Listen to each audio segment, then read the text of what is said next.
Kumpul mainan, kumpul kenangan. Saya Fendi dan selamat datang ke video SM Collector. Hari ini saya kembali ke kedai kad tu lagi untuk membeli kad One Piece. Mana nak tahu kali ni dapat yang manis-manis. Sebelum kita beli kad One Piece tersebut, marilah kita usah kad yang mereka ada di dalam almari kaca ni.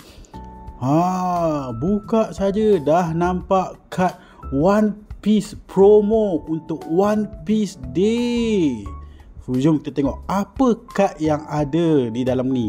So gambar depan gambar One Piece versi Arc Vegapunk. So dekat belakang dia tunjuk kad apa yang kita akan dapat bersama kad Dawn.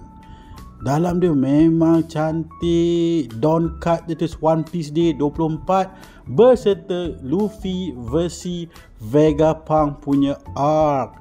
So maknanya ini adalah kad One Piece Day pada tahun 2024.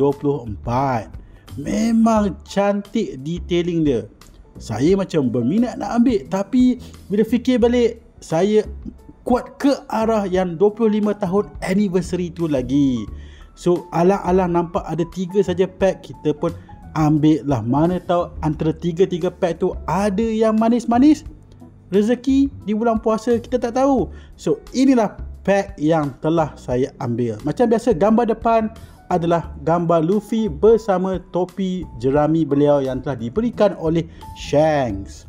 So marilah kita buka dan lihat sama ada luck kita hari ni ada yang manis-manis ataupun tidak.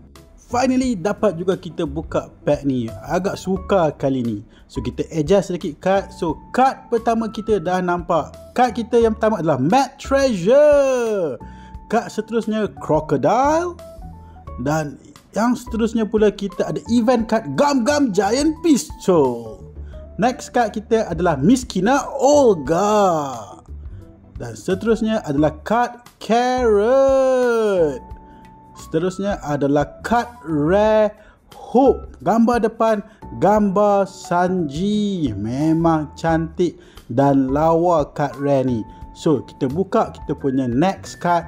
Mana tahu pack kedua kita ni ada yang manis-manis. Alright, mari kita lihat apakah kad yang bakal kita dapat untuk pack nombor 2. So macam biasa kita adjust kad ni, memang dia terbalik. So kad pertama kita dapat kad Blue and Co. Nombor 2 kad event Cloven Rose Blizzard. Kad nombor 3 adalah Crocodile lagi. Kad nombor 4 kita event kad Without Your Help I Can't Become the King of Pirates. Dan kad kita yang seterusnya event kad 3-piece Hamsul Notch Slash. Dan last card kita Secret Rare Sengoku. Secret Rare ni lawa, ni manis, ni memang manis. Alright, jom kita tengok kita punya last pack magic.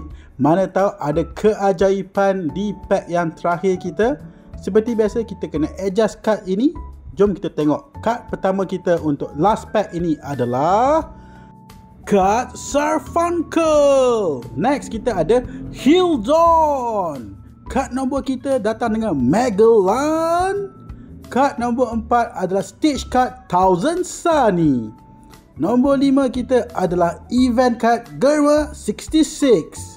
Dan kad terakhir kita dapat kad Rare Jinbei. Sampai sini sajalah video kita kali ini. Jumpa next time. Bye.